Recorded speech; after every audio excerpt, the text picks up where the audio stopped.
Hi, this is the last notes video for Algebra B. It's the page 6 goes over questions 32 through 43.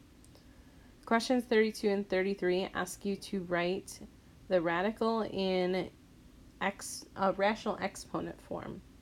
So what you do is you take what's inside the radical, so this x to the fifth, and you're going to write it as x to the fifth without the radical sign. Then you're going to have a fractional exponent. The number on the bottom will depend on what kind of root this is. So you'll notice that roots sometimes have smaller numbers over here. This one doesn't, but if we look at number 33, it does. If it does not have a number beneath it, then it's assumed to be the squared root, which means there's an invisible 2 there. For number 33, we see that it actually has a number there, so we're going to do the same thing. We're going to write what's in the inside here, x to the third, and then we're going to make that a fraction. The denominator will be whatever number is right here, which is a 5. So the exponential form of this radical for number 32 is x to the power of 5 over 2, and for this one it's x to the power of 3 over 5. For question number 34, there was a typo, so I do want you to realize that this is the power of 1/3, not 3. And basically we're going to do the opposite of what we just did. So we're going to take everything that's on the inside, and that's going to go inside this root. And then the number on the bottom becomes the number of the root. So this is a cubed root. Now we can simplify this root. In order to simplify, I'm going to have us expand out what's inside here. So really x to the 8th is x times x times x times itself 8 times. 1, 2, 3, 4, 5, 6, 7, 8. Now, to simplify a cubed root, you need pairs of 3 in order to pull anything out. So here there are 3 x's, so you're able to pull 1 out, and the rest will go away. Here is a pair of 3 x's, so you'll be able to pull 1 of those out, and the rest go away. Now there's only 2 left, so we don't have 3, so we can't get another pair out. So we're going to have x times x on the outside. And then we still have 3 on the inside, as well as x times x, which is x squared. I can simplify this a bit further. On the outside, we have 2 x's. We can write that as x squared times the cubed root of 3x squared. This is the simplified version. We're going to basically do the same thing for the next question. Again, we're going to take what's on the inside here. That's going to be what's on the inside of our root. The bottom number is the type of root. It's again the cubed root. I'm going to expand this cubed root out again. It's very similar to the previous question. There's 7 x's.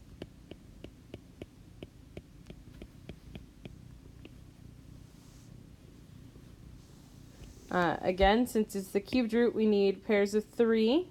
If it was the square root, you'd only need 2 to pull something out. If it was the 4th root, you'd need 4. 5th root, you'd need 5 things, etc. So there's 3 there, so you can pull 1 out. There's 3 here, so you can pull 1 out, and then that will leave 1 x left in there. So your answer will be x times x on the outside, the cubed root of 3x. Again, we can simplify this x times x to x squared times the cubed root of 3x. And that's how you change a fractional exponent into a radical. Next, we have some of the other laws of exponents. The first one is called the product rule. So with the coefficients out front, you're just going to multiply them together. 20 times 2 is 40. And then when you have the same base, So here we have the base x. We're going to add the exponents. 2 plus 5 is 7. And here we have the same base y. So we're going to add those exponents. So their exponents is 3 and negative 2. 3 plus negative 2 is 1. And usually when we have something to the power of 1, we don't write the exponent 1, so I would just leave it as y there. So the simplified version of this would be 40 x to the 7th y.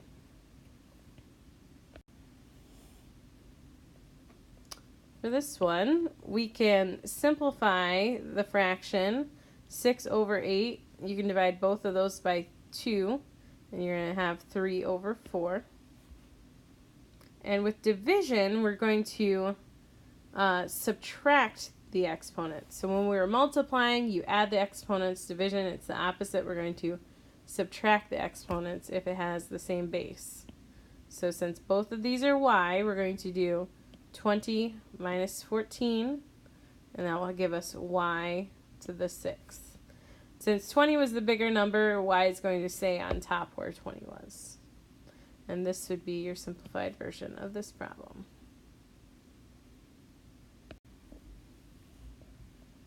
For number 38, we see we have this power. All these are being raised to a different power. So you're going to distribute this to each piece of the inside and multiply. Technically, 8 has the power of 1. So if we're going to distribute that, we're now going to have 8 to the power of 3, x to the power of 3 times 3, which is 9, and y to the power of 4 times 3, which is 12. In order to simplify this a bit further, we need to take what is 8 cubed, 8 times 8 times 8. 8 times 8 is 64. 64 times 8 is 512. And then we have x to the 9th, y to the 12th. For number 39, we can never have negative exponents unless we are working with scientific notation, which we aren't in this case. So we need to get rid of that negative exponent. Now, exponents mean repeated multiplication. So if I have a negative exponent, it means repeated division. So in order to show repeated division, we're going to take that x to the third and move it to the denominator in the fraction. There wasn't a denominator in this original one, but we can make one. Technically, there's always a denominator of 1. So we're going to take the x to the third and move it down. Since 10 didn't have a negative exponent and y didn't have a negative exponent, we leave that up top. Just take what had the negative exponent, it's now on the bottom, and that will make it a positive exponent. So this is the simplified version of this problem. Question 40. Similar to what we did a few problems ago, we're going to distribute that power to each piece on the inside. 3 to the power of 1 times 4 is 4. X to the power of 4 times 4 is 16. Y to the power of 2 times 4 is 8. One step to simplify this a bit further. 3 to the 4th power means 3 times 3 times 3 times 3. 3 times itself 4 times. 3 times 3 is 9. 3 times 3 is 9. 9 times 9 is 81. X to the 16th. Y to the 8th power.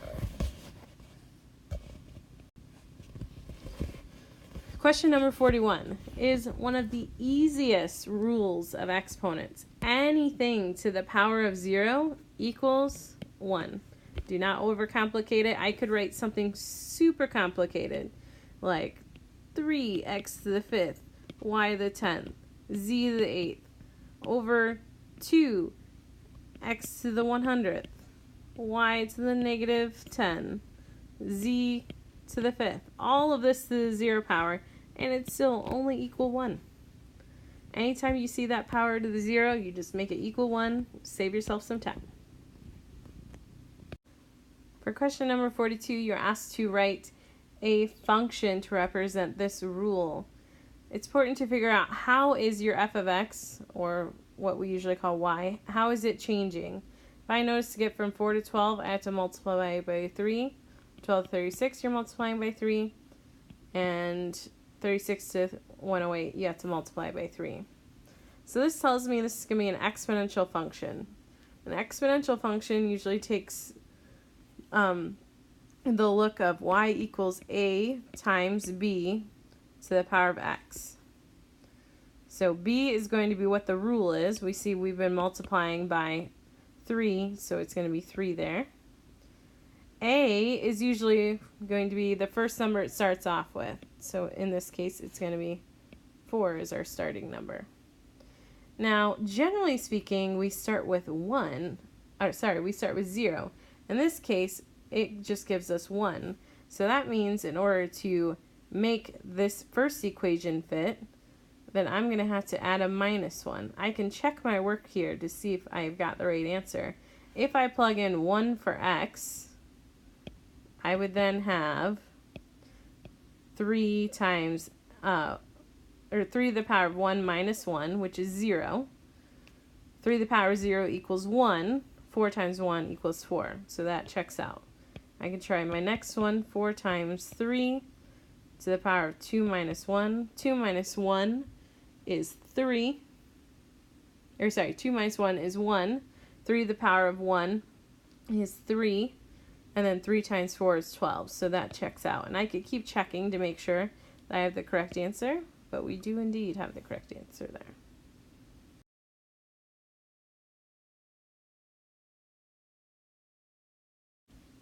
Now the last question for a review is graphing an exponential function.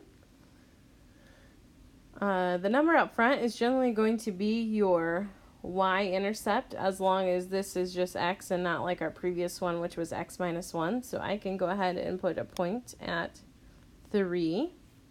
And then I can just fill in some values in order to figure out what this shape looks like. So I'm going to go ahead and plug in 1. When x is 1, I'm going to have 2 to the power of 1. 2 to the power of 1 is 2 times 3 is 6. So I'm going to have the point 1, 6. And I'm going to go ahead and see what it looks like at -1. So I'm going to have y equals 3 times 2 to the -1 power. Now, from using our previous lesson, anything to the -1 power, we have to move to the denominator. So really this is going to be 3 over 2, or also known as 1/2.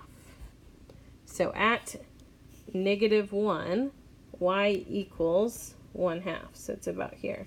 And we're going to realize the exponential functions take on this shape where it kind of loops here and goes up. That's what an exponential function looks like. If you have any questions, go ahead and send me an email. Good luck on studying.